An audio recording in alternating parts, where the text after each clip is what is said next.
남편은 출장을 간다며 밖에서 현관문을 잠갔다. 그의 차가 사라지자마자 전신마비인 줄 알았던 의붓아들이 갑자기 휠체어에서 일어나 가스밸브를 잠갔다. 아이는 나를 빤히 쳐다보며 속삭였다. 소리 지르지 마세요. 아빠가 일부러 우리를 태워 죽이려고 했어요. 영상을 시작하기 전에 어느 나라에서 이 영상을 보고 계신지 댓글로 알려주세요.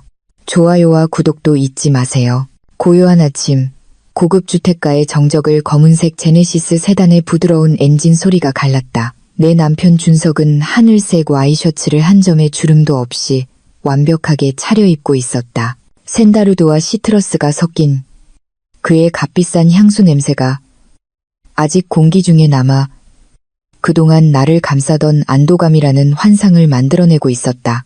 내가 한 말 기억하지, 보라마, 내 사랑. 준석은 내 이마에 떨어진 머리카락 한 올을 부드럽게 쓸어 올리며 온화하게 말했다. 그의 손은 따뜻했다. 그의 손길은 언제나 나를 세상에서 가장 운 좋은 여자로 느끼게 했다. 이번 부산 출장은 딱 3일뿐이야. 어디 가지 말고. 민준이 상태로는 산책 데리고 나가기도 힘들고 혼자 두면 내가 걱정돼서 나는 순순히 고개를 끄덕였다. 네, 여보. 집에서 민준이 잘 보고 있을게요. 운전 조심해요. 알았어. 준석은 미소 지었다. 2년 전 나를 사랑에 빠뜨렸던 바로 그 미소였다. 부유하고 매력적인 자수성가한 미남이 나 같은 평범한 여자와 결혼하고 싶다고 했다. 그는 민준이가 휠체어에 미동도 없이 앉아있는 테라스 쪽을 보았다. 내 의붓아들은 10살이었지만 아이의 몸은 7살배기처럼 왜소했다. 민준이의 머리는 왼쪽으로 기운 채 늘어져 있었다. 침 한 줄기가 천천히 흘러내려 목덜미에 늘어난 셔츠를 적시고 있었다. 아이의 시선은 호흡을 꿰뚫는 듯 초점이 없었다. 의사들은 5년 전 아이의 친엄마의 목숨을 앗아간 사고의 후유증으로 뇌 손상이 심각하다고 했다. 아이는 전신 마비를 알아 말하지 못했고 불규칙한 눈 깜빡임으로만 반응했다. 민준이 잘 부탁해. 그녀에게서 남은 유일한 흔적이야. 준석은 갑자기 무거워진 아버지의 깊은 슬픔을 연상시키는 톤으로 말했다. 물론이죠, 여보. 민준이를 내 아들처럼 사랑해요. 나는 진심으로 대답했다. 준석은 내 뺨에 길게 키스하고 차에 올라탔다. 창문이 천천히 내려갔다. 아, 맞다. 현관문은 밖에서 잠갔어. 내 사랑. 어제 옆 블록에 도둑이 들었다는 뉴스가 있었거든. 예비 열쇠는 내 책상 서랍에 있지만 열쇠가 좀 뻑뻑해서 긴급 상황 아니면 열지 않는 게 좋아. 그래야 내가 일하는 동안에도 안심이 되지. 내 대답을 기다리지 않고 그는 우리의 궁전 같은 집을 바깥 세상과 격리하는 높은 문을 향해 차를 몰았다. 나는 그가 잠시 내려 굵은 쇠사슬을 철문에 감고 이어서 크고 무거운 자물쇠가 찰칵하고 잠기는 소리를 들었다. 차는 엔진을 걸고 모퉁이를 돌아 사라졌다. 정적. 준석이 떠나자마자 거대한 집이 숨막히게 느껴졌다. 나는 갑자기 가슴을 짓누르는 기묘한 불안감을 떨쳐내려 깊은 한숨을 내쉬었다. 아마도 일시적인 분리불안 증후군일 것이다. 남편이 출장을 갈 때 아내가 외로움을 느끼는 것은 당연하다. 나는 몸을 돌려 민준이에게 다가갔다. 가자, 아들, 안으로 들어가자. 바람이 차네. 민준이는 반응이 없었다. 아이의 눈은 여전히 아빠가 방금 잠근 문에 고정되어 있었다. 나는 그의 휠체어를 에어컨이 켜진 넓은 거실로 밀었다. 차가운 대리석 바닥이 우리의 실루엣을 비췄다. 젊은 계모와 자신의 몸에 갇힌 아이. 시계는 오전 10시를 가리키고 있었다. 일상이 시작되었다. 민준이의 기저귀를 갈고 죽을 먹이고 그림책을 읽어주는 것. 준석은 민준이의 시간표에 매우 엄격했다. 그는 사생활 보호를 이유로 우리가 간병인을 고용하는 것을 허락하지 않았다. 낯선 사람이 내 아들의 불행을 보는 걸 원치 않아. 한 번은 그가 그렇게 말했다. 11시경 내가 기사와 용에 대한 그림책을 읽고 있을 때 코에서 기묘한 냄새가 났다. 아주 희미해서 우리가 평소에 사용하는 라벤더 방향제와 섞여 바람을 타고 온 썩은 달걀 같은 냄새였다. 나는 책 읽기를 멈췄다. 민준아, 응가했니? 나는 반사적으로 물었다. 1시간 전에 막 갈았는데 기저귀를 확인했다. 깨끗했다. 나는 일어나 거실을 한 바퀴 돌았다. 냄새는 왔다 갔다 했다. 내 직감은 다이닝룸과 이어진 주방에서 나는 것이라고 말하고 있었다. 하지만 다가가 보니 모든 것이 정상이었다. 최신 인덕션은 꺼져 있었다. 조절기는 꺼진 위치에 있었다. 아, 내 상상인가 봐, 민준아. 나는 마음속으로 중얼거렸다. 준석이 웃으며 했던 말을 떠올렸다. 당신은 가끔 과민 반응을 하잖아. 응, 수도꼭지를 잠그는 걸 잊어버리거나 열쇠를 잃어버리거나 그래서 내가 당신을 그렇게 지켜줘야 하는 거야. 그래, 분명 과민 반응일지도 혹은 외부 하수구 냄새가 환풍구를 통해 들어오는 것일지도. 나는 소파로 돌아와 책을 계속 읽었지만 15분 정도 지나자 머리가 무거워지기 시작했다. 오른쪽 관자놀이에 희미한 통증이 나타나 눈속까지 퍼졌다. 부자연스러운 졸음이 나를 덮치기 시작했다. 눈꺼풀이 뜨거워지고 그것을 뜨고 있는 것이 몹시 힘들었다. 이상하다. 어젯밤에 충분히 잤는데.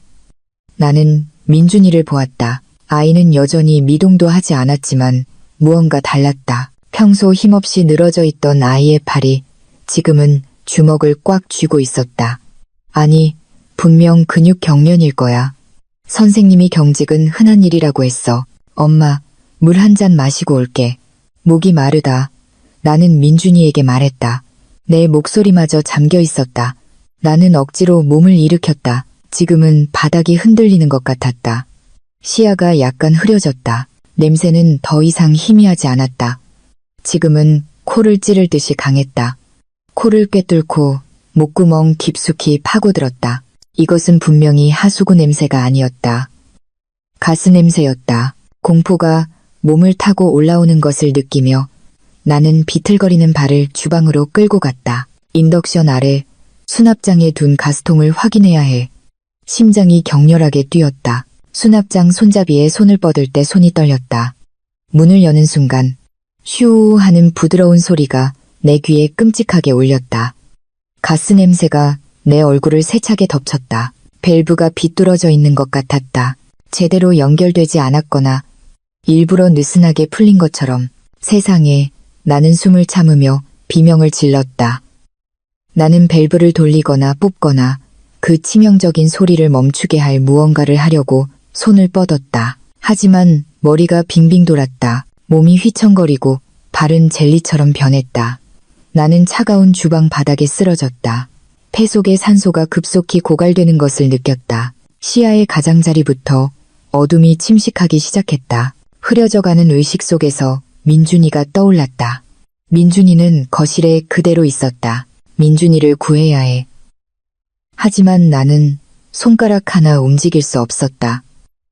나는 무력하게 누워 폭발이나 중독의 형태로 죽음이 나를 덮치는 것을 기다렸다. 눈이 완전히 감기기 직전 휠체어 바퀴가 바닥을 긁는 소리가 들렸다. 그리고 발소리가 들렸다. 질질 끄는 발소리가 아니라 단호하고 빠르며 확실한 발소리였다. 누군가의 그림자가 내 위를 덮었다. 준석이 돌아왔나? 나는 억지로 눈꺼풀을 조금 열었다. 그 실루엣은 가스 밸브 위에 몸을 숙였다. 그의 손은 숙련되게 움직여 밸브를 돌려 딸깍하는 마른 소리를 내며 뽑아 멀리 던져버렸다. 슈 소리가 멈췄다. 그 실루엣은 몸을 돌려 나를 보았다.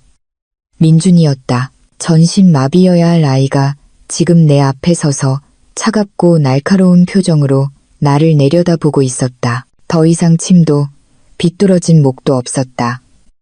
그의 입술이 움직여 대리석을 울리고 내 피를 얼어붙게 하는 말을 속삭였다. 숨 참아요. 엄마, 아빠가 잊어버린 게 아니에요. 오늘 우리를 죽이려고 한 거예요. 신선한 공기가 폐로 세차게 밀려 들어와 눈물이 날 정도로 격렬하게 기침을 했다. 가슴이 안에서 큰 망치로 두들겨 맞은 것처럼 아팠지만 그 통증은 내가 아직 살아있다는 증거였다. 나는 아직 떨리는 팔꿈치에 기대어 일어나려고 했다. 눈앞의 광경은 모든 논리를 뒤엎고 있었다. 거실과 주방의 큰 창문이 지금은 활짝 열려 있었다. 강한 바람이 들어와 몇 분 전 나를 거의 죽일 뻔했던 가스 냄새를 씻어내고 있었다. 그리고 저기에 작은 실루엣이 있었다. 지난 2년간 내가 팔에 안고 화장실에 데려가고 숟가락으로 밥을 먹여준 아이, 민준이가 지금 다이닝 테이블 의자 위에 있었다.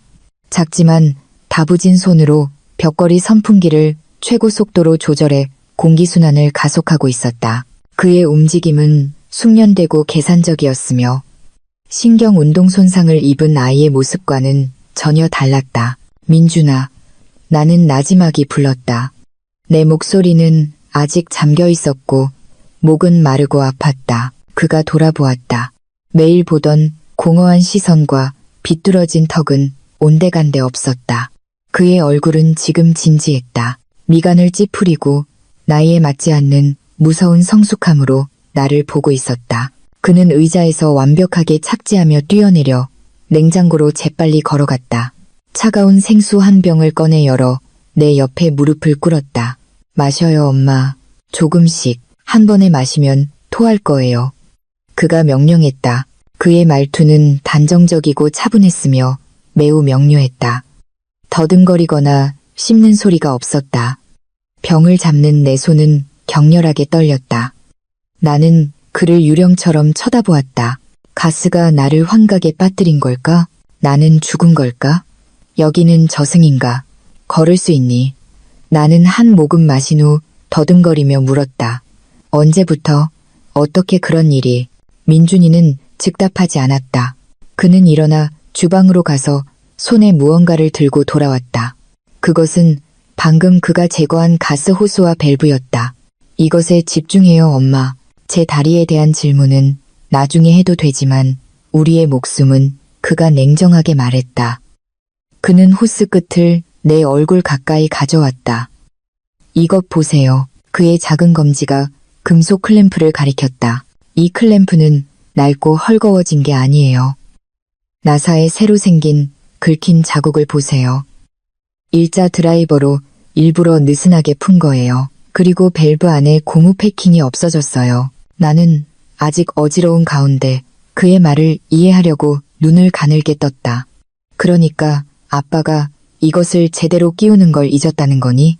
민준이는 코웃음을 쳤다. 그의 순진한 얼굴에는 한 번도 본 적 없는 냉소적인 미소가 입가에 선명하게 그려져 있었다. 아빠는 아무것도 잊지 않아요, 엄마. 아빠는 완벽주의자인 건축가예요. 책장에 책이 한 권이라도 기울어져 있으면 기분을 상해요. 아들과 아내의 목숨이 걸린 일을 잊어버리는 게 논리적이라고 생각하세요? 내 심장은 더 이상 가스 때문이 아니라 등골을 타고 올라오는 얼음 같은 공포로 빠르게 뛰었다. 그러니까 일부러 그랬다는 거니? 가스 누출, 밖에서 잠근 문, 출발 전에 모든 창문을 닫고 안전을 위해 집에서 나가지 말라고 금했죠. 민준이는 숙련된 형사처럼 사실을 열거했다. 만약 제가 아빠가 생각하는 것처럼 정말 마비 상태였다면, 그리고 엄마가 가스에 정신을 잃었다면 냉장고 모터나 전등 스위치에서 나오는 작은 불꽃 하나로 이 집을 폭파시켰을 거예요. 쾅! 민준이는 나를 빤히 쳐다보았다. 모두 사고라고 생각할 거예요. 가스를 잠그는 것을 잊은 주부의 부주의. 아빠는 돌아와 기자들 앞에서 울고, 그리고 지난달에 갱신한 엄마의 생명보험금을 수령하겠죠. 나는 격렬하게 머리를 흔들었다. 눈물이 쏟아지기 시작했다. 부정은 나의 마지막 방어선이었다. 아니야, 민준아. 준석은 나를 사랑해. 좋은 남편이야. 나와 만나기 전에도 몇 년 동안 너를 혼자 돌봤잖아. 돌본 게 아니었어요, 엄마. 민준이가 거칠게 말을 가로막았다. 그의 목소리는 억눌린 분노로 떨리고 있었다. 나를 감금한 거예요. 민준이는 한 걸음 물러서서 자신의 다리를 내려다보았다. 사고로 마비된 적은 없어요. 다리가 부러졌어요. 네. 하지만 엄마가 돌아가시고 1년 후에는 완전히 나았어요. 하지만 깨달았죠. 만약 내가 건강해 보이고 똑똑해 보인다면 엄마와 같은 운명이 될 거라는 걸. 무슨 소리 하는 거니? 나는 공포에 떨며 속삭였다. 엄마는 교통사고로 죽은 게 아니에요. 차의 브레이크가 고장난 건 호스를 잘랐기 때문이에요. 나는 뒷좌석에 있었어요. 우리가 출발하기 전에 아빠가 차 밑에서 무언가를 만지작거리는 것을 봤어요. 나는 살아남았지만 엄마는 아니었어요. 민준이는 깊은 숨을 내쉬었다. 그날 이후 나는 죽은 척하기로 결심했어요. 나는 장애가 있고 무해한 인형이 되었어요. 살인자는 식물인간에게 흥미를 느끼지 않으니까요. 그렇죠? 나는 손으로 입을 막았다. 몸이 격렬하게 떨렸다. 이야기는 너무 끔찍해서 현실이라고는 믿을 수 없었다. 하지만 내 머릿속에 퍼즐 조각이 맞춰지기 시작했다. 준석의 때때로 과보호적인 태도, 내가 일하는 것을 금지한 것, 내 친구들로부터 미묘하게 고립시킨 것, 갑자기 전화벨 소리가 우리 사이의 긴장을 깨뜨렸다. 소리는 거실 테이블 위에 내 휴대폰에서 났다. 민준이는 재빨리 그쪽을 향했다. 화면이 밝아지며 지금은 사신의 이름처럼 보이는 연락처 이름이 나타났다. 내 사랑, 민준이의 얼굴은 창백해졌지만 그의 눈은 경계심으로 빛나고 있었다. 순식간에 그는 말 그대로 휠체어로 달려가 뛰어올라 몸을 뉘고 머리를 왼쪽으로 기울이고 턱을 떨어뜨렸다. 몇 초 만에 냉철한 천재 소년의 모습은 사라졌다. 민준이는 다시 마비되고 무력한 아이로 돌아왔다. 받아요, 엄마. 민준이가 속삭였지만 그의 입술은 거의 움직이지 않았다. 그의 목소리는 이를 악물어 매우 낮게 나왔지만 권위에 가득 차 있었다. 지금 받아요. 울지 마세요. 떨지 마세요. 우리가 괜찮다고 조금이라도 의심하면 차를 돌려 자기 손으로 우리를 끝낼 거예요. 전화는 계속 울리며 대답을 요구했다. 내 손이 그것을 잡기 위해 뻗었다.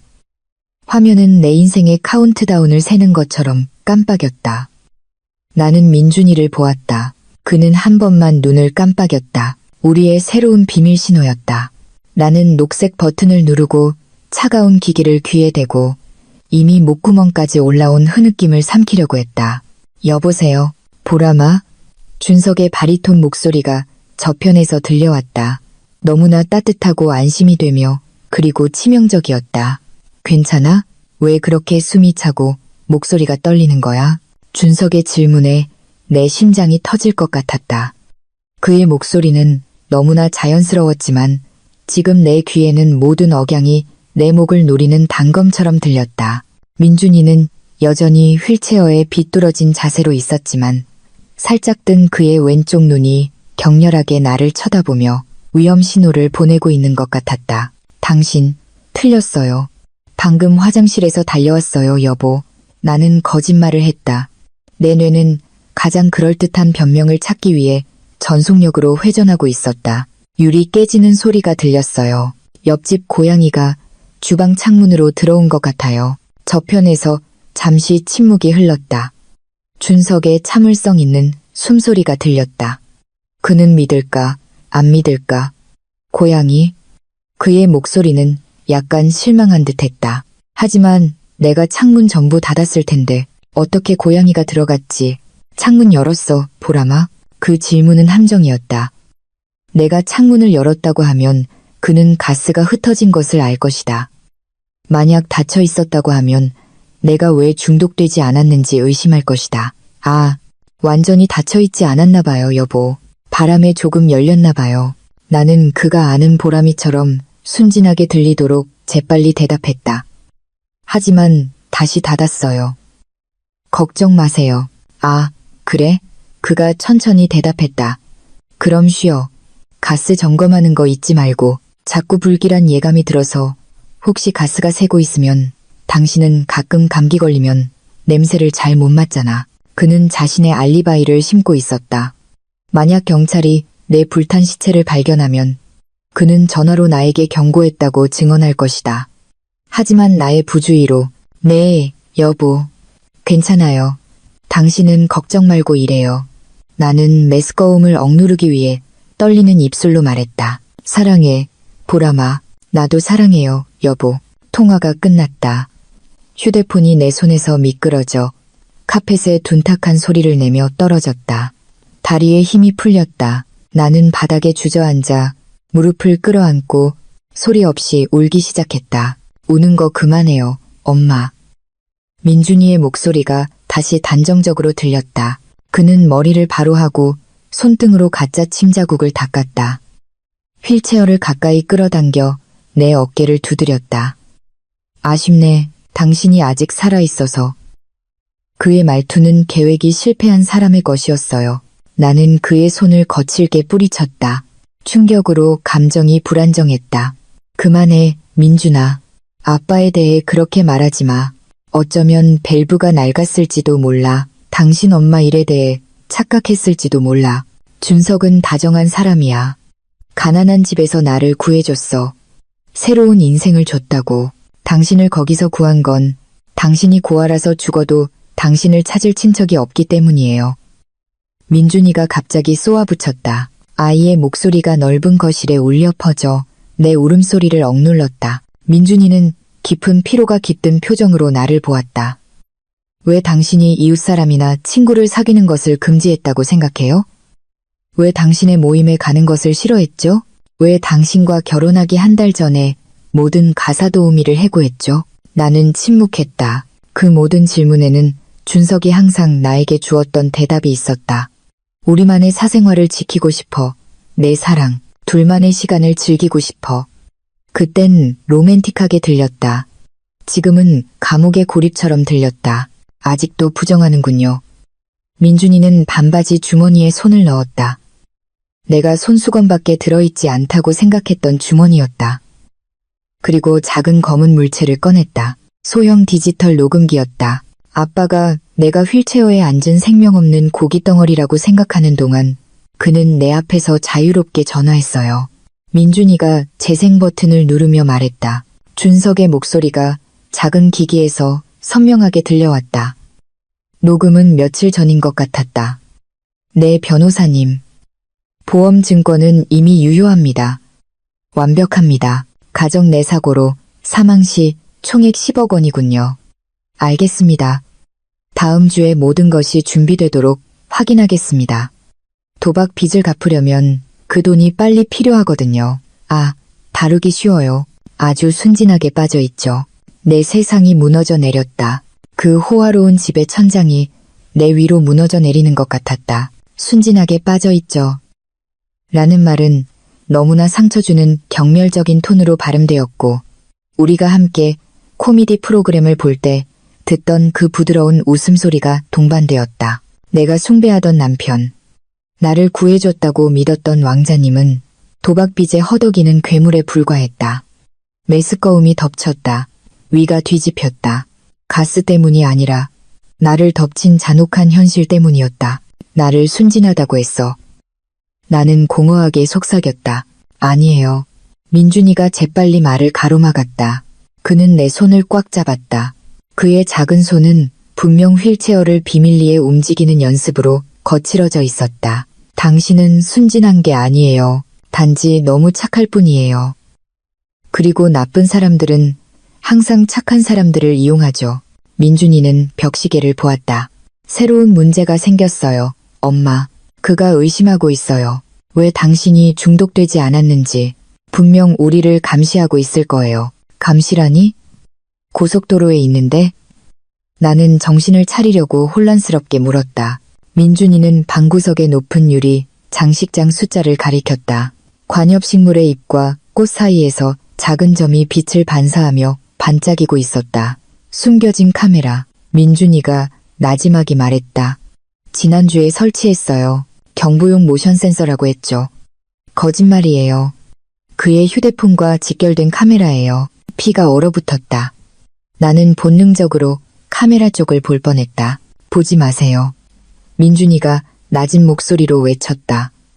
그는 내 손을 당겨 내가 머리를 숙이게 했다. 아마 지금쯤 당신이 왜 전화를 받을 수 있었는지 앱으로 보고 있을 거예요. 만약 내가 서 있는 것을 보거나 당신이 완전히 건강한 것을 보면 자신의 계획이 완전히 실패했다는 것을 알 거예요. 어떻게 해야 하지? 나는 패닉에 빠져 물었다. 쇼를 보여주죠. 민준이의 눈이 교활하게 빛났다.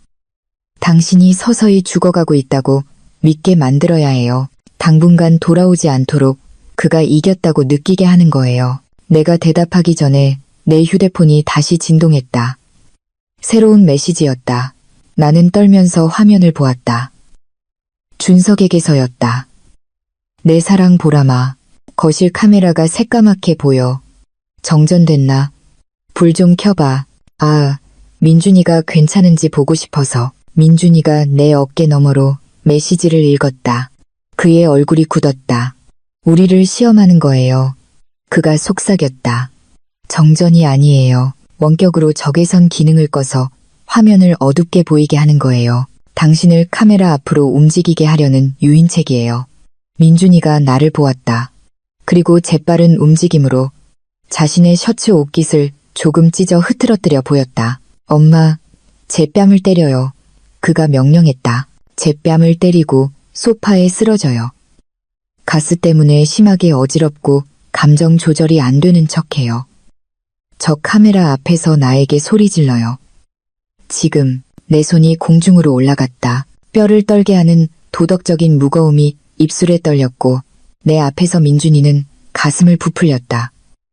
그의 눈은 도전적이었고 동시에 애원하듯이 나를 보고 있었다. 해요 엄마. 지금 하지 않으면 우리는 죽어요. 그가 나지막이 말했다. 나는 눈을 감고 입술이 터질 때까지 깨물고 손을 휘둘렀다. 뺨을 때리는 소리가 조용한 방에 울렸다. 내 손바닥은 불타는 듯 했지만 마음은 더 아팠다. 민준이의 얼굴이 옆으로 돌아갔다. 그의 뺨은 즉시 붉어졌다. 순식간에 민준이는 표정을 바꿨다. 입을 크게 벌리고 가슴이 찢어질 듯한 숨막히고 애처로운 신음이 그의 목에서 터져나왔다. 가짜 눈물 혹은 통증으로 인한 진짜 눈물이 그의 뺨을 타고 흘렀다. 그는 다시 불쌍한 장애아가 되었다. 나는 즉시 내 역할에 몰입했다. 가스로 인한 실제 어지럼증을 연기의 기반으로 삼았다. 나는 모든 공포와 분노를 토해내며 히스테릭하게 외쳤다. 조용히 해, 민준아, 조용히 해. 나는 머리를 감싸고 외쳤다. 나는 숨겨진 카메라가 있는 장식장 앞에서 비틀거리며 걸었다. 머리가 아파. 너 때문에, 이 냄새 때문에 미칠 것 같아. 나는 소파에 쓰러져 불안하게 몸부림치며 쿠션을 내리쳤다. 준석, 도와줘. 머리가 깨질 것 같아. 나는 카메라 마이크가 포착할 수 있을 만큼 충분히 큰 소리로 지리멸렬하게 말했다. 고통스러운 몇 초가 지났다. 테이블 위에 내 휴대폰이 진동했다. 나는 숨을 헐떡이며 그것을 집었다. 내 사랑으로부터의 메시지였다. 보람아, 무슨 일이야? 카메라로 보니 소리 지르고 있던데. 아프면, 어지러우면 소파에서 좀 자. 민준이에게 화내지 마. 불쌍하잖아. 놀라겠다. 창문, 문 열지 마. 알았지? 혹시 밖에 나쁜 놈들이 있을지도 몰라. 곧 돌아갈게. 보람아. 하지만 차가 막히네. 나는 떨리는 손으로 메시지를 읽었다. 그는 보았다. 연극을 보았다. 그리고 가장 무서운 것은 나에게 자라고 문을 열지 말라고 한 것. 남은 독성가스를 내가 죽을 때까지 계속 들이마시라는 미묘한 장치였다. 여전히 휠체어에서 흐느끼던 민준이는 내가 휴대폰을 놓는 것을 보자 천천히 울음을 그쳤다. 그는 눈으로 왼쪽을 가리켜 신호를 보냈다. 나는 그의 시선을 따랐다. 그는 우리가 오랫동안 사용하지 않은 보조 주방과 직원용 화장실로 이어지는 복도를 가리키고 있었다. 안전한 곳이에요. 민준이가 소리 없이 속삭였다. 나는 살짝 고개를 끄덕였다. 여전히 연기하며 나는 일어섰다. 토할 것 같아. 나는 큰 소리로 신음했다. 비켜, 민준아. 나는 거실 카메라의 시야에서 벗어난 뒤쪽 복도로 달려갔다. 작고 닫힌 직원용 화장실 문에 도착하자마자 민준이는 이미 휠체어를 전속력으로 굴려 나를 따라잡았다. 우리 둘은 안으로 들어가 민준이는 안에서 잠갔다. 나프탈렌 냄새가 나는 두 평 남짓한 그 방에서 우리의 가면은 마침내 벗겨졌다. 나는 마른 욕조 옆으로 미끄러져 내려가 소리 없이 끝없이 울었다. 미안해, 민준아. 뺨을 때려서 미안해. 민준이는 내 사과를 무시했다. 그는 자신이 직접 개조한 휠체어, 등받이에 숨겨진 주머니에서 얇은 태블릿 PC를 꺼내느라 바빴다. 그의 작은 손가락이 화면 위에서 능숙하게 춤을 췄다. 눈물은 아껴둬요. 엄마, 비록 그의 뺨이 내 손찌검으로 아직 붉었지만 그는 차갑게 말했다. 나중에 필요할 거예요. 지금 이것 보세요. 민준이는 태블릿을 내 얼굴 가까이 가져왔다. 한 달 전에 아빠의 클라우드와 채팅을 해킹했어요. 무언가 꾸미고 있는 건 알았지만 오늘까지 증거를 잡지 못했어요. 이 낡은 태블릿에서 데이터 동기화를 끄지 않는 치명적인 실수를 저질렀어요. 화면에는 메신저 앱이 보였다. 고객이나 동료와의 대화가 아니었다. 레이카 인테리어 디자인이라는 연락처와의 격렬한 대화였다.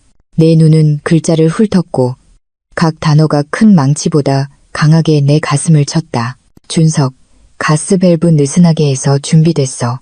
그 바보 멍청이는 갇혀있고 나는 지금 출장 가는 척 출발했어. 이 시간 전송신. 레이카, 확실하게 성공할 거지. 자기? 실패하면 더 이상 당신의 미망인이 되는 걸 기다릴 수 없어. 알지? 다음 주 파리행 비행기 표는 이미 예약했단 말이야. 준석, 걱정 마, 자기. 보람이는 순진해서 아무것도 의심 안 해. 만약 가스로 죽지 않으면 기절했을 때 내가 소파 옆 테이블에 둔 아로마 캔들을 일부러 쓰러뜨릴 거야. 집은 잿더미가 될 거고 우리는 보험금을 챙겨 유럽에서 결혼하는 거야. 보람이는 바이바이. 레이카. 정말 나쁜 애, 당신. 하지만 그게 좋아. 사랑해. 나의 미래의 억만장자 남편. 준석. 나도 더 사랑해. 조금만 기다려. 1시간 후면 뉴스에서 화재 소식이 나올 거야. 대화 아래에는 레이카가 방금 보낸 사진이 있었다. 붉은 선이 있는 임신 테스트기였다. 레이카, 자기에게 주는 보너스. 주니어가 오고 있어. 내 세상은 말 그대로 어두워졌다. 2년간의 내 사랑, 내 헌신, 그의 아들을 돌보는 내 진심. 이 모든 것이 이런 잔혹한 살인 계획으로 돌아왔다. 그는 돈 때문에 나를 죽이려고 했을 뿐만 아니라 다른 여자와 그녀의 새로운 아이로 나를 대체하기 위해 나를 죽이려고 했다. 그리고 그는 자신의 아들 민준이를 멍청이라고 불렀다. 가슴의 압박감은 더 이상 슬픔이 아니었다.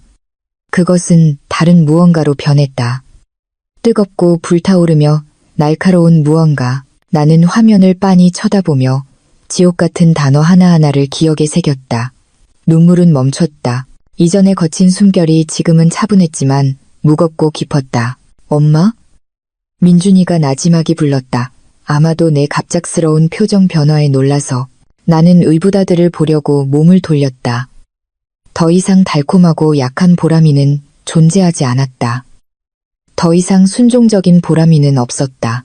민준아, 내 목소리는 낮고 공포가 아니라 냉철한 복수심으로 떨리고 있었다. 이 태블릿, 지금 우리를 녹화할 수 있니? 민준이는 혼란스럽게 고개를 끄덕였다. 네, 왜요? 나를 녹화해. 나는 명령했다. 나는 마지막 남은 눈물을 거칠게 닦았다. 네, 우리는 도망치지 않을 거야. 그리고 도망치지도 않을 거야. 나는 손톱이 손바닥을 파고들 정도로 주먹을 꽉 쥐었다. 그는 이 집이 불타는 것을 보고 싶어 했어. 좋아. 그에게 정말 받아야 할 불을 보여주자. 그 작은 화장실에서 나오는 것은 무기 없이 전쟁터로 돌아가는 것과 같았다. 열린 창문 덕분에 가스 냄새는 거의 사라졌지만 배신의 악취가 지금 집안 구석구석에 스며들어 있었다. 기억해요, 엄마. 민준이가 내 블라우스 소매를 부드럽게 당기며 속삭였다. 당신은 강한 보람이가 아니에요. 가스에 중독되어 어지럽고 반쯤 의식을 잃은 보람이에요. 눈을 흐릿하게 하고 카메라를 똑바로 보지 마세요. 나는 힘없이 고개를 끄덕였다. 나는 비틀거리는 걸음으로 우리의 비극의 무대인 거실 소파를 향했다. 머리를 헝클어뜨리고 몇 가닥을 땀에 젖은 뺨에 붙였다. 내 얼굴은 화장할 필요도 없이 이미 창백했다. 남편이 나를 죽이려 했다는 사실을 아는 것만으로도 피가 마르기에 충분했다. 내가 소파에 쓰러지자마자 테이블 위에 휴대폰이 길게 진동했다. 이전에 나를 미소 짓게 했던 특별한 벨소리가 지금은 죽음의 사이렌처럼 들렸다. 내 사랑의 영상통화. 그는 확인하고 싶었다. 무서웠다. 받아요. 민준이가 명령했다. 그는 즉시 내 바로 뒤에 휠체어에 위치하고 부서진 인형으로 돌아갔다. 내 손은 녹색 카메라 아이콘을 누를 때 격렬하게 떨렸다. 준석의 얼굴이 화면에 나타났다. 그는 차 안에 있었다. 고속도로 배경이 빠르게 움직이고 있었다. 그의 얼굴, 세상에. 그의 얼굴은 여전히 똑같이 매력적이었고 매우 설득력 있는 걱정스러운 미소로 장식되어 있었다. 만약 내가 레이카와의 메시지를 읽지 않았다면 그의 표정을 보고 녹았을 것이다. 세상에, 보라마, 창백해 보여. 그가 화면에서 나를 보자마자 외쳤다. 그의 목소리는 놀란 것 같았지만 지금 열린 내 눈은 그의 시선에 담긴 기대의 성광을 포착했다. 나는 쓰게 느껴지는 침을 삼켰다. 준석. 나는 목소리가 갈라지는 채 신음했다. 더 이상 못 참겠어. 당신. 너무 어지러워. 토할 것 같아. 무슨 일이야? 아직 가스 냄새가 나? 그가 재빨리 물었다. 냄새가 머릿속에서 맴돌아. 나는 화면을 보지 못하도록 눈을 감고 낮게 대답했다. 그냥 자고 싶어. 너무 졸려. 준석의 입꼬리가 살짝 움직였다. 거의 알아챌 수 없는 미소였지만 나는 보았다. 그는 기뻐하고 있었다. 그는 졸음이 저산소증의 징후라고 생각하고 있었다. 죽음 직전에 치명적인 산소 부족. 아, 보라마. 억지로 일어나려고 하지 마. 그가 비단처럼 부드러운 목소리로 말했다. 아마 그냥 긴 휴식이 필요한 거겠지. 거기서 소파에서 자. 알았지? 움직이지 마. 그러면 기운이 날 거야. 긴 휴식. 그는 나에게 영원히 잠들라고 말하고 있었다. 하지만 나는 휴대폰 카메라를 살짝 뒤로 돌려 눈이 초점을 잃고 입을 반쯤 벌린 채 쓰러져 있는 민준이를 보여주었다. 민준이가 밥을 못 먹었어. 아, 상관없어. 준석이 거칠게 말을 가로막았다. 그의 목소리는 약간 크고 초조했다. 민준이는 강해. 조금 흔들려도 견딜 수 있어. 중요한 건 너야. 자, 보라마. 나를 위해 쉬어. 그래. 눈물 한 방울이 내 뺨을 타고 흘렀다. 연기가 아니었다. 한때 영원한 사랑을 맹세했던 남자가 지금 그의 임신한 애인을 위해 나에게 죽음을 받아들이라고 간청하는 것을 보는 고통의 눈물이었다. 내 여보. 잘게. 나는 포기한 듯이 속삭였다. 좋아. 아주 사랑해. 좋은 꿈 꿔. 보라마. 그가 말했다. 그의 잘자는 그의 작별 인사였다. 승리. 통화가 끝났다. 화면이 어두워지자마자 내 남은 힘이 무너져 내렸다. 나는 휴대폰을 쿠션에 던지고 주방 싱크대로 달려갔다. 쓴 투명한 액체를 토했다. 몸이 격렬하게 경련했다. 메스꺼웠다. 이 살인을 계획한 손에 닿았다는 사실에 더럽게 느껴졌다. 검고 짙은 우울이 나를 감쌌다. 나는 이 거대한 집의 어린아이와 단둘이 갇혀 모든 열쇠를 가진 괴물과 싸우고 있었다. 만약 우리의 계획이 실패한다면, 만약 그에게 예비 계획이 있다면, 만약 오늘 밤이 내 인생의 마지막 밤이라면 나는 주방 바닥에 쓰러져 무릎을 끌어안았다. 절망의 흐느낌이 목에서 터져 나오기 시작했다. 자기 연민은 그쯤 해둬. 민준이의 목소리가 다시 들려왔다. 이번에는 명령조가 아니라 차갑고 현실적인 톤이었다. 그의 휠체어 바퀴가 다가오면서 삐걱거렸다. 그가 감옥에서 썩을 때 실컷 울 수 있어. 지금 일어나. 나는 흐린 눈으로 민준이를 올려다보았다. 무서워, 민준아. 그는 내 남편이야. 어떻게 그런 일이. 왜? 그는 쓰레기야. 민준이가 솔직하게 대답했다. 그는 다시 태블릿을 조작했다. 그의 작은 손가락이 화면 위를 재빨리 미끄러졌다. 내비게이션 앱으로 그의 차 GPS 위치를 추적하고 있어. 지금쯤 멀리 있어야 해.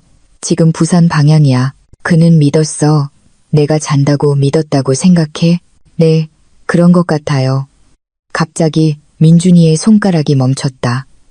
그의 눈이 동그래졌다. 이전에 평온했던 그의 얼굴이 굳어지고 창백해졌다. 민준아, 무슨 일이야? 나는 공기가 무겁고 짙어지는 것을 느끼며 물었다. 민준이는 침을 삼켰다. 그는 태블릿을 들어 깜빡이는 빨간 점이 있는 디지털 지도를 나에게 보여주었다. 엄마, 그의 목소리가 처음으로 떨렸다. 이 점이 아빠 차예요. 나는 눈을 가늘게 떴다. 그래서 지금 멀리 갔잖아. 아니요. 민준이는 천천히 머리를 흔들었다. 그는 겁에 질려 나를 보았다. 방금 고속도로 첫 번째 출구로 나갔어요. 그리고 지금 점이 방향을 바꿨어요. 이쪽으로 돌아오고 있어요. 내 심장이 순간 멎었다. 그는 알았어. 민준이가 속삭였다.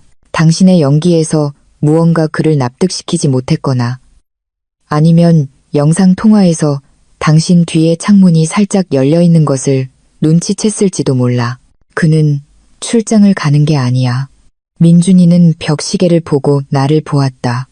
20분 안에 여기 도착할 거야. 그리고 그가 도착해서 우리가 화재도 없이 살아있는 것을 보면 다시는 가스를 사용하지 않을 거야. 자기 손으로 우리를 끝낼 거야. 20분 후 나는 속삭임으로 비명을 질렀다. 아드레날린이 약해져 있던 내 다리를 타고 흘렀다. 도망쳐야 해, 민준아. 지금 당장 여기서 나가야 해. 뒷마당을 넘거나 아파트 경비원에게 소리치거나 소용없어요, 엄마. 민준이가 나의 맹목적인 패닉에서 나를 끌어내며 외쳤다. 경비실은 1km 떨어져 있어요. 뒷마당 벽은 높고 철조망이 쳐져 있어요. 그리고 정문은 잊었어요. 쇠사슬로 잠갔어요. 우리는 갇혔어요. 그럼 포기하고 그에게 우리를 죽이게 하라는 거야? 나는 절망적으로 물었다. 민준이는 머리를 흔들었다. 아이의 얼굴이 굳어졌다. 그의 시선은 더 이상 아이의 것이 아니라 궁지에 몰린 병사의 것이었다. 아니요, 도망치지 않을 거예요. 그를 맞이합시다. 민준이는 휠체어를 텔레비전 아래 장식장으로 재빨리 돌렸다. 이것을 움직이는 것을 도와줘요, 엄마. 빨리. 나는 묻지 않았다. 남은 힘을 모두 사용해 무거운 티크 가구를 밀었다. 뒤쪽 벽에 나사가 헐거워진 낮은 환풍구가 있었다. 그릴을 빼요. 민준이가 명령했다. 나는 금속 그릴을 뽑아냈다. 안에는 작년에 잃어버렸다고 생각했던 준석의 낡은 낚시 도구 상자가 있었다. 그에게 주는 작은 서프라이즈용이라고 민준이가 상자를 열며 중얼거렸다. 나는 내용물을 보고 눈을 휘둥그레 떴다. 낚싯바늘이나 낚싯줄은 없었다. 상자 안에는 민준이가 비밀리에 모은 것들이 들어있었다. 작은 망치, 녹슨 칼, 향수병과 고추로 만든 수제 페퍼 스프레이. 그리고 가장 놀라운 것은 휴대용 테이저건이었다. 이거 어디서 구했어? 나는 공포에 떨며 속삭였다. 아빠 거예요. 차에서 호신용으로 샀어요. 6개월 전 그가 취한 밤에 훔쳤어요. 새 차고에서 잃어버렸다고 생각할 거예요. 민준이가 총의 충전 상태를 확인하며 재빨리 설명했다. 지지직하는 파란 전기 스파크 소리가 무섭게도 안심이 되게 울렸다. 배터리는 만땅이에요. 민준이는 나에게 테이저건을 건넸다. 이것 받아요, 엄마. 이것이 당신의 유일한 기회예요. 그가 다가오면 망설이지 마세요. 쓰러질 때까지 버튼을 눌러요. 나는 떨리는 손으로 차가운 물체를 잡았다. 내 남편에게 매일 밤 나를 안아주던 남자에게 해를 가해야 한다는 상상이 뒤집혔다. 하지만 우리를 산채로 태우려 했던 그의 메시지를 떠올리자 내 의심은 사라졌다. 이제 계획을 들어요. 민준이가 나를 빤히 쳐다보았다. 우리는 그를 공격할 수 없어요. 거실에 카메라가 있어요. 분명 들어오자마자 녹화를 확인해서 우리가 어디에 있는지 알려고 할 거예요. 그래서 우리는 사각지대에 숨을 거예요. 직원용 화장실은 너무 좁아요. 계단 아래 식품 저장고에 숨을 거예요. 어둡고 좁고 가장 중요한 것은 카메라의 시야각에서 벗어나 있다는 거예요. 만약 그쪽으로 가지 않으면 민준이의 미소가 교활했다. 왜냐하면 내가 휠체어를 식품 저장고 문 앞에 쓰러뜨려 둘 거거든요. 내가 넘어져서 거기에 들어갔거나 당신이 나를 데리고 숨었다고 생각할 거예요. 계획은 교묘하고 미친 것이었다. 우리는 특수부대처럼 재빨리 움직였다. 거실의 어지러움을 조금 치워 정상을 보이게 했다. 민준이는 힘들게 휠체어에서 뛰어내렸다. 우리는 빈 휠체어를 반쯤 열린 식품 저장고 문 앞에 쓰러뜨려 패닉의 환상을 만들었다. 민준이와 나는 어둠 속으로 들어갔다. 우리는 식품 상자 사이 중앙 조리대 뒤에 몸을 숙였다. 내 숨결이 거칠었다. 민준이가 내 손을 꽉 잡았다. 그의 손바닥은 차가웠다. 5분이 지났다. 정적. 10분. 벽시계의 똑딱거리는 소리만이 시한폭탄처럼 울렸다. 15분. 진입로의 자갈의 타이어 소리가 났다. 심장이 터질 것 같았다. 그가 도착했다. 차 엔진이 꺼졌다. 정적. 그리고 쇠와 쇠가 부딪히는 소리. 문의 쇠사슬이 열리는 소리. 그는 경적을 울리지 않았다. 내 이름을 외치지 않았다. 그는 자신의 집에 들어가는 도둑처럼 조용히 들어왔다. 현관문이 천천히 열렸다. 대리석 바닥에 발소리가 났다. 똑똑똑. 그의 귀가시에 듣던 값비싼 구두 소리가 지금은 사형 집행인의 발소리처럼 들렸다. 보람아. 그가 불렀다. 그의 목소리는 차분하고 차가웠다. 전화할 때의 걱정은 온데간데 없었다. 보람아. 대답이 없었다. 집은 조용했다. 그는 더 깊이 들어왔다. 식품 저장고 테이블 아래 틈으로 그의 발 그림자가 거실 쪽으로 움직이는 것이 보였다. 그는 멈췄다. 아마 주위를 둘러보고 있을 것이다. 젠장. 그가 나지막이 욕설을 내뱉었다. 냄새가 사라졌잖아. 그는 창문이 열려있는 것을 눈치챘다. 그의 그림자가 다시 움직였다. 그는 우리의 은신처 앞에 쓰러진 휠체어 쪽으로 걸어왔다. 그는 식품 저장고 문 바로 앞에서 멈췄다. 우리는 얇은 문과 주방 조리대 하나를 사이에 두고 몇 센티미터의 거리였다. 나는 온 힘을 다해 테이저건을 꽉 쥐었다. 차가운 땀이 이마를 타고 흘렀다. 숨바꼭질인가? 그가 웃었다. 감정 없는 마른 웃음이었다. 보람이랑 민준이, 너희들이 죽지 않은 건 알고 있어. 가스가 부족했나 보네. 갑자기 무겁고 금속적인 물체가 쿵 하는 큰 소리를 내며 바닥에 떨어졌다. 나는 살짝 엿보았다. 그의 오른손에는 서류 가방이 아니었다. 그는 빛 아래에서 빛나는 긴 십자 모양의 쇠지렛대를 들고 있었다. 그는 도우러 온 게 아니었다. 증인을 남기지 않도록 확인하러 온 것이다. 준석은 전진했다. 그는 민준이의 휠체어를 걷어찼고 휠체어는 벽에 부딪혀 날아갔다. 쓸모없는 똥강아지.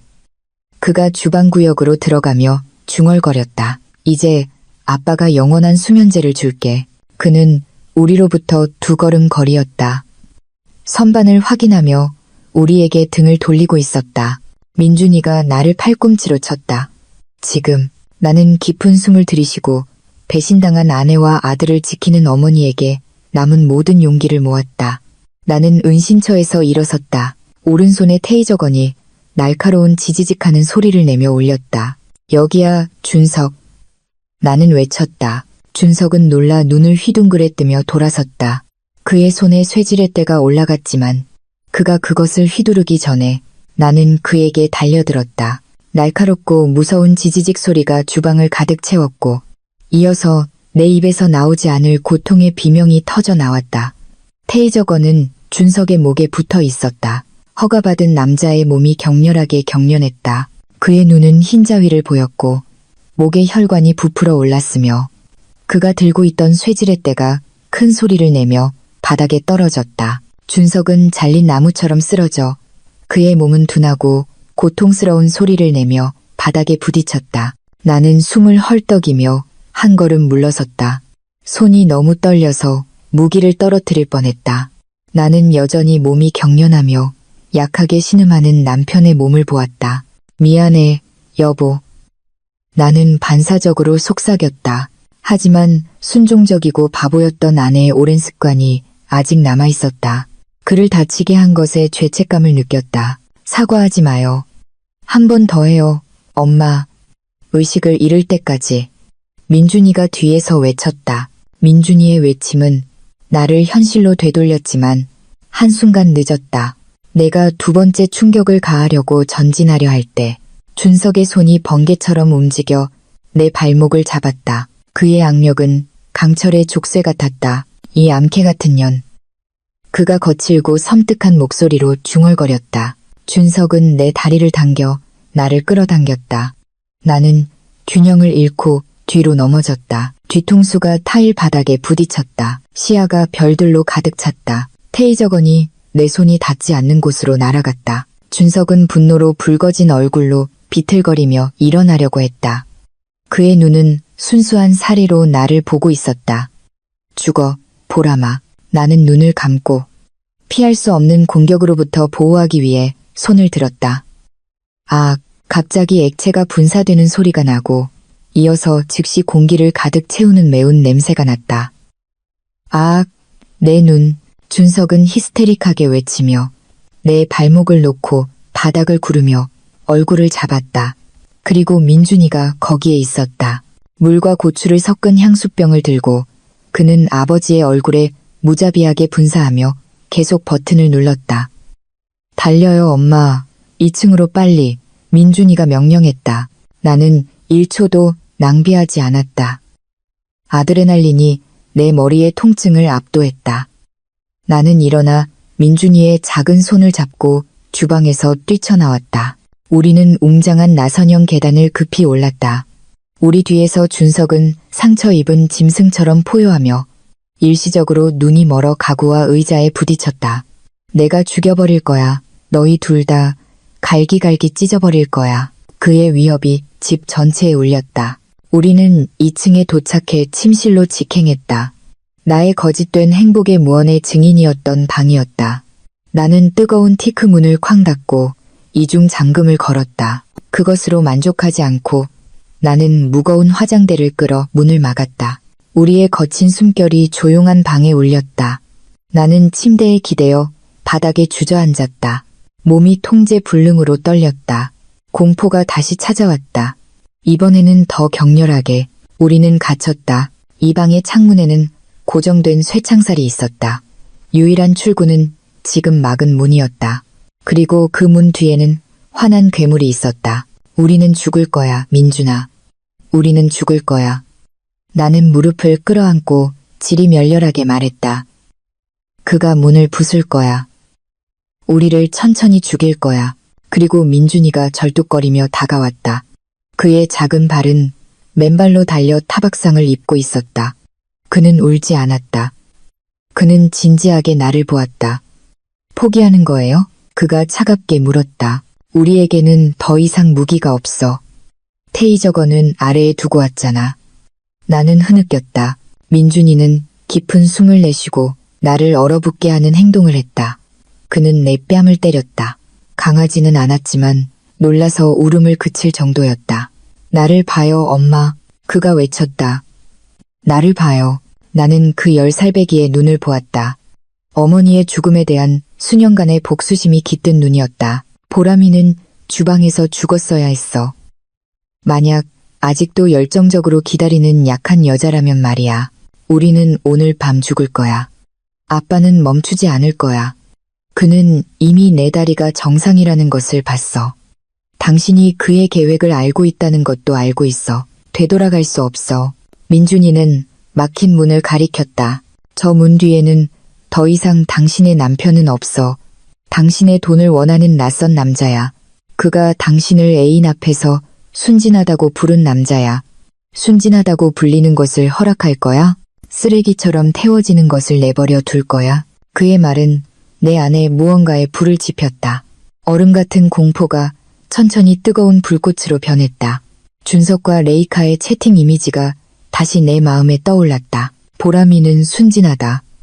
아주 순진하게 빠져 있어. 나는 천천히 일어나 손등으로 눈물을 닦았다. 이번에는 거칠고 단정적인 몸짓으로 나는 옷장의 큰 거울로 걸어갔다. 내 모습을 보았다. 헝클어진 머리, 뺨의 상처, 어깨에 찢어진 블라우스. 하지만 내 눈은 더 이상 흐릿하지 않았다. 나는 더 이상 사랑의 굶주린 고와 보람이가 아니었다. 나는 더 이상 달콤한 말에 속는 순종적인 아내가 아니었다. 나는 민준이에게 돌아섰다. 내 말이 맞아. 옛날의 보람이는 가스로 죽었어. 나는 그림 뒤 벽에 박힌 작은 금고로 걸어갔다. 민준아, 비밀번호 기억하니? 당신 아빠와 친엄마의 결혼기념일. 나는 차분하게 물었다. 민준이는 혼란스럽게 고개를 끄덕였다. 네, 7월 17일이에요. 준석은 감상적인 사람이야. 쓰레기인데도 새로운 비밀번호를 외우는 게 귀찮아서 절대 바꾸지 않을 거야. 나는 디지털 조합을 돌리며 말했다. 딸깍, 금고 문이 열렸다. 안에는 준석의 할아버지의 유품인 낡은 리볼버와 총알 한 상자가 있었다. 준석은 만일의 사태에 대비해 보관했지만 스스로 사용하는 것을 두려워했다. 나는 무겁고 차가운 쇳덩어리를 집어들었다. 내 손은 더 이상 떨리지 않았다. 전쟁을 원했지. 나는 약실을 확인하며 중얼거렸다. 만탄이었다. 전쟁을 주자.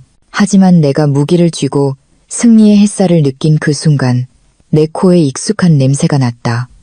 연기, 담배 연기가 아니라 나무와 천이 타는 냄새였다. 민준이는 문틈으로 달려갔다. 회색의 얇은 연기가 새어나오기 시작했다.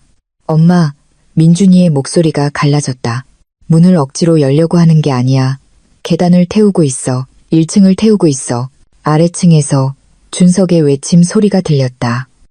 기침 사이에 미친 듯이 웃으며 나와라. 타 죽거나. 너희들이 선택해. 쥐새끼들아. 바닥에서 열기가 올라왔다. 우리는 불타는 집에 아래층의 유일한 출구에서 기다리는 사이코패스와 함께 갇혔다. 나는 권총을 보고 민준이를 보고 마지막으로 쇠창살 창문을 보았다. 민준아. 나는 차분하게 불렀다. 옷장에서 두꺼운 담요를 꺼내서 화장실 물로 적셔. 지금 어떻게 할 거예요, 엄마? 나는 리볼버의 격처를 당겼다. 우리는 불에 타 죽지 않을 거야. 저 불꽃을 뚫고 나갈 거야. 그리고 만약 그가 우리의 길을 막는다면 나는 뜨거워지기 시작한 문을 보았다. 그의 머리를 날려버릴 거야. 열기. 상황을 설명할 수 있는 유일한 단어였다. 공기는 더 이상 산소가 아니라 피부를 태우는 뜨거운 증기였다. 뜨거운 티크문은 만지기에 뜨거웠다. 뒤에서는 불꽃이 나무를 핥으며 들어오려고 요구하고 있었다. 민준이는 흠뻑 젖어 똑같이 흠뻑 젖은 무거운 담요를 끌고 화장실에서 나왔다. 익었어요, 엄마. 민준이가 명령했다. 그의 목소리에는 패닉이 아니라 절대적인 집중력만 있었다. 코를 막고 연기를 마시지 마요. 포복 전진. 연기는 위로 올라가요. 깨끗한 공기는 아래에 있어요. 나는 리볼버의 손잡이를 꽉 쥐고 고개를 끄덕였다. 평생 총을 쏴본 적 없었다. 민준아, 우리가 움직이기 전에 불렀다. 만약 내가 실패하면, 만약 방아쇠를 당기지 못하면 너는 달려서 걱정하지 마. 그리고 민준이는 나를 보고 그의 젖은 손이 내 뺨을 쓰다듬었다. 실패하지 않을 거예요. 그가 당신을 순진하다고 불렀을 때의 얼굴을 상상해요. 가스 밸브를 느슨하게 풀었을 때의 얼굴을 상상해요. 죽이기 위해서가 아니라 살아남기 위해 방아쇠를 당겨요. 나는 깊은 숨을 들이쉬고 단호하게 고개를 끄덕였다. 우리는 문으로 움직였다. 민준이가 셋을 세는 동안 화장대를 밀어내고 열쇠를 돌려 문을 열었다. 훅 검은 연기가 한꺼번에 밀려 들어왔다. 눈이 따가웠다. 기침이 나오기 시작했지만 젖은 천으로 코를 막았다. 바닥으로 민준이가 외쳤다. 우리는 바닥에 엎드려 방 밖으로 기어 나왔다. 2층 복도는 작은 지옥이었다. 계단 근처 복도 끝에 카펫이 불타고 있었다. 불꽃은 벽지를 타고 올라가고 있었다. 하지만 가장 무서운 것은 아래층의 침묵이었다. 준석은 더 이상 외치지 않았다. 그는 기다리고 있었다. 우리는 거실을 내려다보는 계단 난간으로 천천히 기어갔다. 1층은 연기로 가득 차 있었지만 불은 주방 구역과 계단 아래에 집중되어 있었다. 나는 난간 사이로 엿보았다. 아래 계단 아래에 준석이 있었다. 연기 속에서 그는 더 이상 쇠지렛대를 들고 있지 않았다. 지금 그의 오른손에는 큰 식칼이 쥐어져 있었다. 그는 우리를 기다리고 있었다. 유일한 출구를 막고 있었다. 아래에 있어. 나는 민준이에게 속삭였다. 식칼 들고 있어. 계단을 내려갈 수 없어. 우리가 사정거리에 들어갈 거야. 그렇지 않아요. 민준이가 대답했다. 만약 총을 놓치면 다시 조준하기 전에 그가 덮칠 거야. 민준이의 눈이 주위를 재빨리 훑으며 분석했다. 그의 시선은 준석이 있는 바로 뒤 로비 위에 매달린 거대한 크리스탈 샹들리에에 고정되었다. 샹들리에의 쇠사슬은 우리 층의 천장들보에 고정되어 있었고 그 고리는 복도의 작은 서비스 캐비닛 안에 숨겨져 있었다. 엄마, 민준이가 눈에 장난기 어린 빛을 띠고 속삭였다.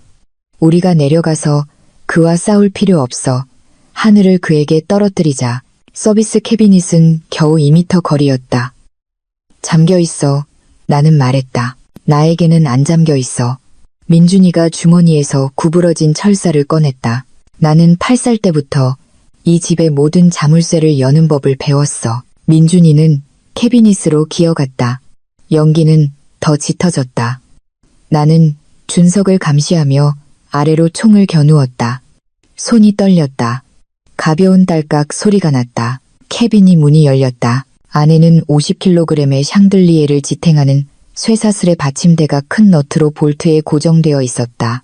너트가 녹슬었어. 민준이가 중얼거렸다. 도구가 필요해. 나는 딱딱한 나무 손잡이에 권총을 건네려 했다. 아니, 당신은 감시해. 그가 나를 보면 쏴. 민준이는 콘솔에서 작은 장식품을 가져와 너트를 두드리기 시작했다. 탕탕, 금속 소리가 아래층에 울렸다. 준석이 머리를 들었다. 어이, 쥐새끼들이 죽기 전에 리모델링이라도 하나. 그가 거친 목소리로 외쳤다. 거기서 뭐 하는 거야? 준석이 올라오기 시작했다. 한 단, 두 단. 민준아, 그가 올라와. 나는 패닉에 빠져 외쳤다. 거의 다 됐어. 민준이가 온 힘을 다해 너트를 두드렸다.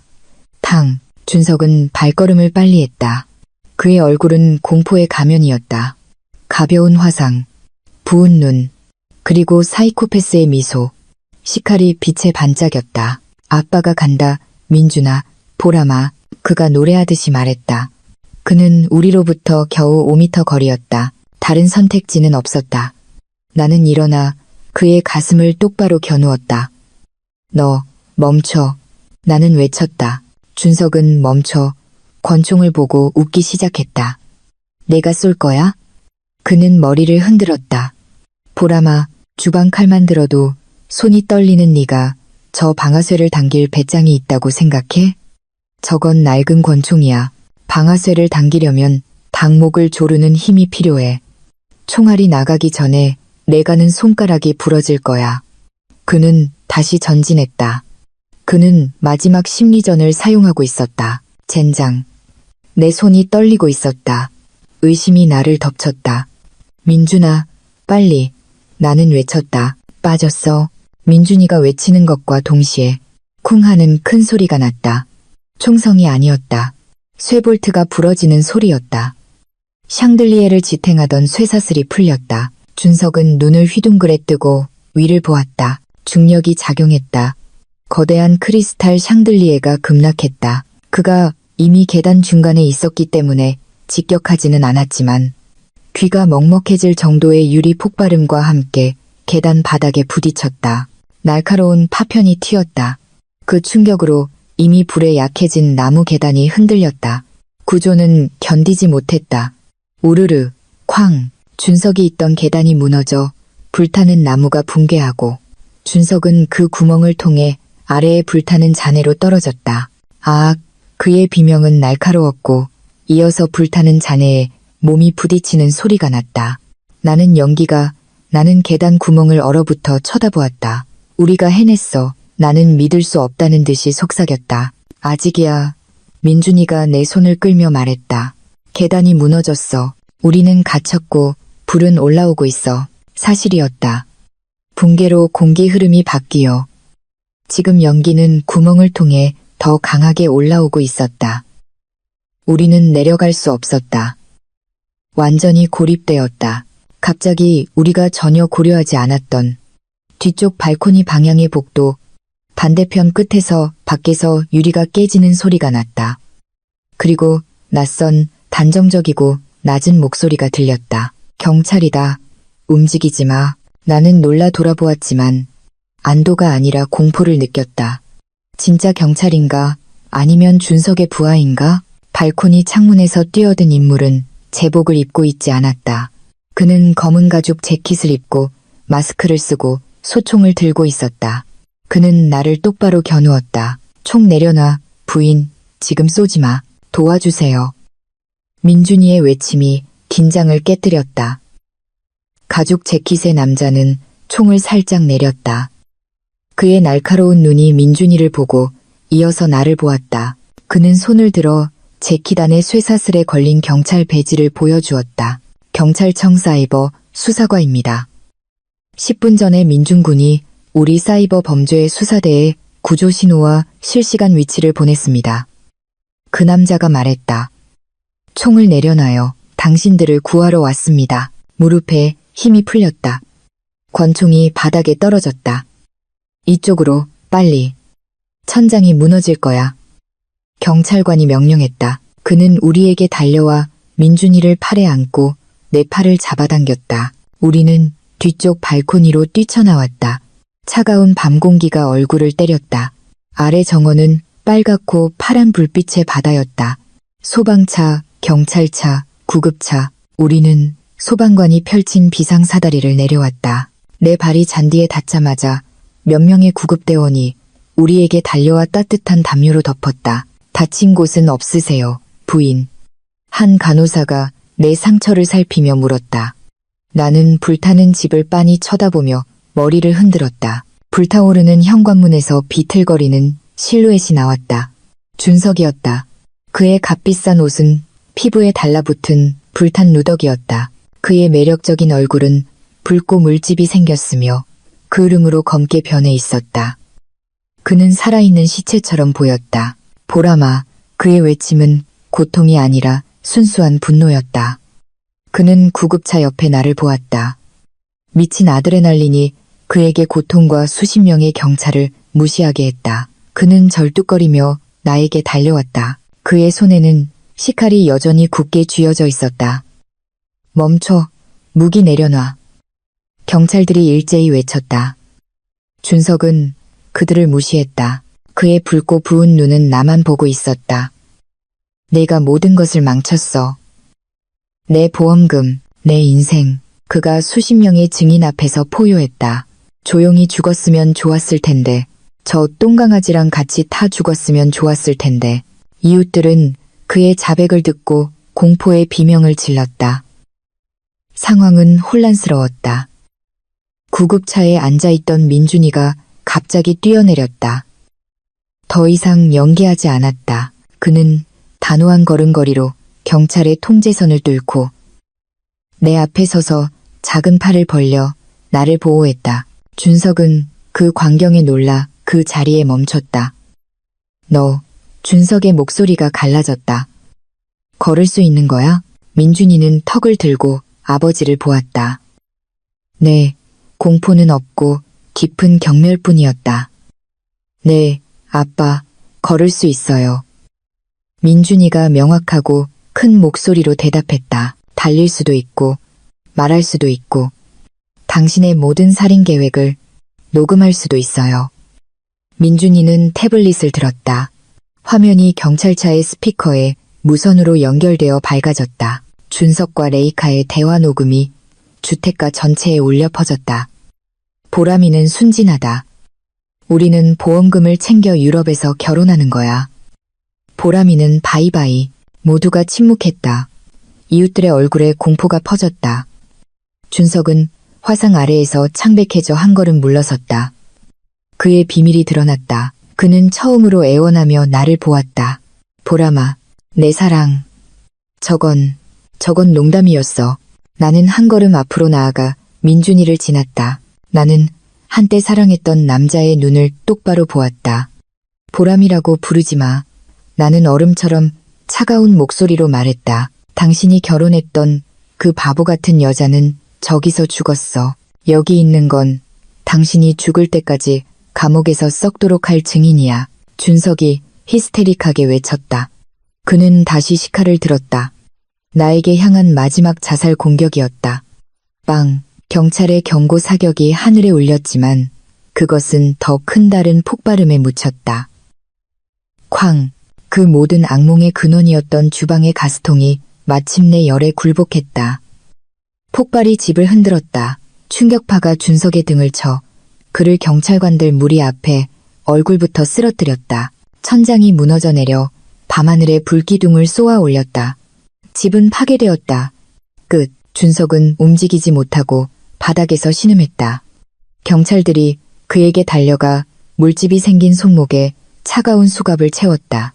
박준석 씨, 살인미수, 보험사기, 가정 내 폭력 혐의로 체포합니다.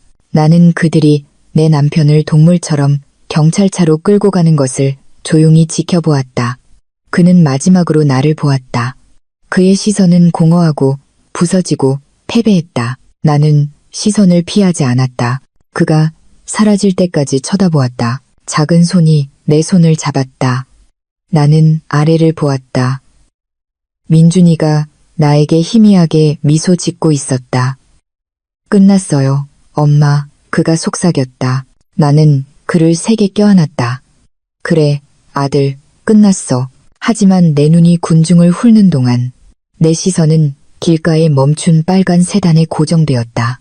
반쯤 열린 창문으로 선글라스를 낀 여자가 긴장하며 우리를 보고 있는 것을 보았다. 그녀의 손은 부풀어 오른 배에 놓여 있었다.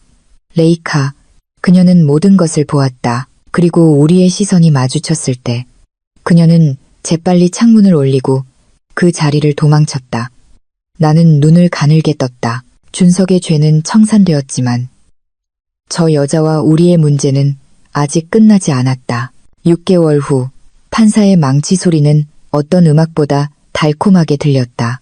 본 법정은 피고 박준석에 대해 살인미수 및 보험사기죄로 유죄를 선고합니다. 피고에게 징역 20년을 선고합니다. 법정은 웅성거림으로 가득 찼다.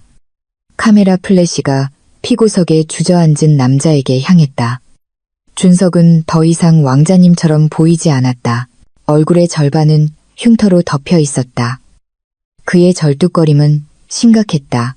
아이러니하게도 아들의 마비를 연기했던 그는 지금 진짜 장애인이 되었다. 그는 나를 보았다. 그의 패배한 눈이 내 눈과 마주쳤다. 내 시선에는 증오가 아니라 차가운 허무뿐이었다. 내 옆에는 민준이가 작은 정장을 입고 똑바로 앉아 있었다. 교도관들이 그의 아버지를 데려갈 때 그는 내 손을 꽉 잡았다. 우리 옆을 지날 때 준석이 멈췄다. 보람아, 그의 목소리는 부서진 속삭임이었다. 민준이 잘 부탁해. 나는 희미하게 미소 지었다. 말 안 해도 그럴 거야. 왜냐하면 나는 그의 엄마니까. 당신이 생각했던 그 바보 같은 아내가 아니라 그의 진짜 엄마. 준석은 고개를 숙였고 그가 끌려가기 전에 그의 부서진 뺨을 눈물 한 방울이 타고 흘렀다. 밖으로 나올 때 우리는 레이카와 마주쳤다. 2명의 경찰관이 그녀를 덮치려 하고 있었다. 그녀는 주황색 죄수복을 입고 있었다. 그녀의 임신한 배는 두드러졌다. 그녀는 수갑을 차고 있었다. 우리를 보자 그녀는 무너져 내렸다. 보람씨, 그녀가 흐느꼈다. 제발 도와주세요. 준석이 시킨 거예요. 이 아이는 죄가 없어요. 증언을 철회해 주세요. 제발. 나는 그녀를 위아래로 훑어보았다. 옛날의 보람이라면 동정했을 것이다. 하지만 나는 그녀의 메시지를 떠올렸다. 내 죽음을 계획하며 웃고 있던 나는 다가가 그녀의 귀에 속삭였다. 아이는 죄가 없어, 레이카.